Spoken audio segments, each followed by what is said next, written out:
Halo sobat nonton ini aja, kali ini kita akan mencerikan alur cerita film animasi yang berjudul Finding Dory dan film ini dirilis pada tahun 2016. Siapkan handsetnya dan nikmati alur ceritanya.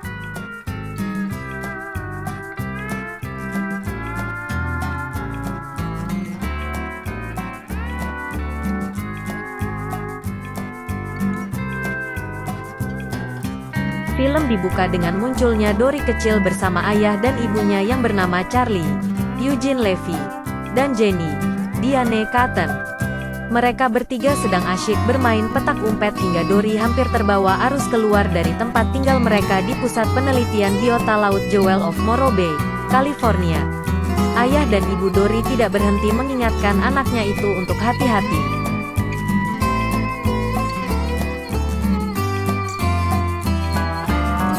Cerita akhirnya bergulir di mana tiba-tiba Dory kecil sudah seorang diri. Ia kebingungan dan ketakutan, tidak tahu harus kemana. Ia sudah meminta tolong banyak ikan, namun dia sendiri lupa dan tidak tahu di mana ia tinggal. Dory kecil akhirnya tumbuh dewasa. Ia pun masih kerap menanyakan ke banyak ikan mengenai tempat ia tinggal. Satu waktu, Dory yang sedang asyik berenang tiba-tiba tertabrak seorang ikan badut bernama Marlin yang sedang mencari anaknya. Cerita ini merupakan cerita yang ada dalam film Finding Nemo. Setelah 1 tahun bersama Marlin dan Nemo, Dory memulai hidup barunya. Ia tidak sendiri lagi. Ia merasa memiliki keluarga. Perihal keluarga sebenarnya sudah mulai agak dilupakan oleh Dory. Namun ketika ia diminta jadi asisten Ray, guru Nemo di sekolah ikan, teman-teman Nemo mulai menanyakan di mana ayah dan ibu Dory. Pertanyaan itu tidak bisa dijawab, sehingga Dory hanya bisa tertegun mengingat sekilas bayangan orang tua dan kata-kata yang ada relasinya dengan keluarga Dory. Dory yang termenung melihat arus dari ikan pari yang bermigrasi sempat tertarik masuk dalam putaran arus dan pingsan. Berkat itu, ia malah jadi ingat akan sesuatu. Itu adalah Jewel of Morro Bay, California. Ia ingat di sanalah dia berasal dan di sana pula keluarganya berada. Penuh semangat, Dory pun mengajak Marlin dan Nemo untuk mencari keluarganya. Mengetahui Dory meminta bantuan untuk ke California, Marlin awalnya menolak mentah-mentah.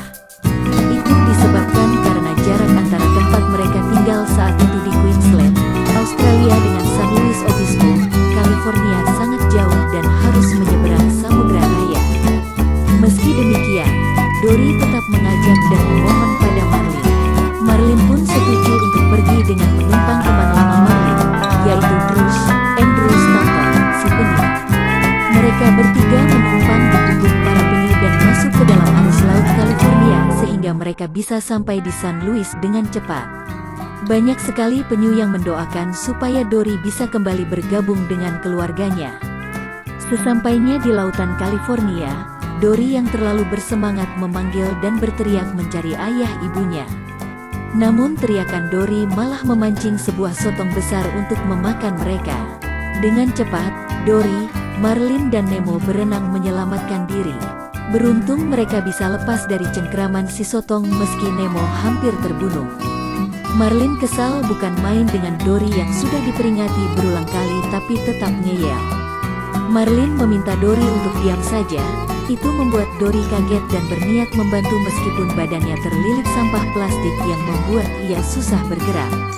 Naas, begitu naik ke permukaan, ada 2 orang petugas dari tempat perlindungan biota laut melihat Dory. Paus itu bernama Destiny, Caitlin Olsen, yang tinggal bersebelahan dengan paus beluga bernama Bailey di Burrell. Berkat bantuan Destiny dan Bailey, Dory bisa bertemu kembali dengan Marlin dan Nemo yang berhasil masuk ke dalam akuarium berkat si burung lut bernama Becky. Dari film ini kita bisa mengambil kesimpulan bahwa perkataan orang tua harus kita patuhi.